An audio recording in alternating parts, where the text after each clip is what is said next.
প্রিয় চতুর্থ এবং পঞ্চম শ্রেণীর শিক্ষার্থী বন্ধুগণ, এসো গণিতের গাণিতিক প্রতীক সম্পর্কে আমরা জেনে নিই। গাণিতিক প্রতীক, গণিতের গাণিতিক বাক্য বা সমীকরণ লেখার জন্য যে প্রতীকগুলো ব্যবহার করা হয় তাকে বলা হয় গাণিতিক প্রতীক। গাণিতিক প্রতীকগুলোকে নিম্নোক্ত শ্রেণীতে ভাগ করা যায়।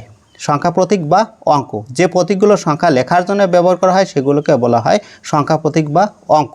সংখ্যা প্রতীক মোট 10টি, তা হলো 0, 1, 2, 3, 4, 5, 6, 7, 8 এবং 9।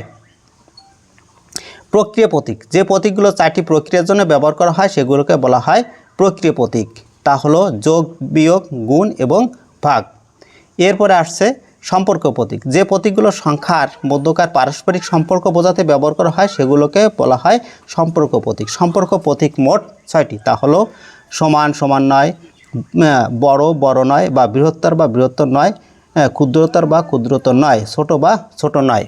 আশা করি প্রিয় শিক্ষার্থী বন্ধুগণ গাণিতিক প্রতীক সম্পর্কে তোমরা বুঝতে পেরেছো।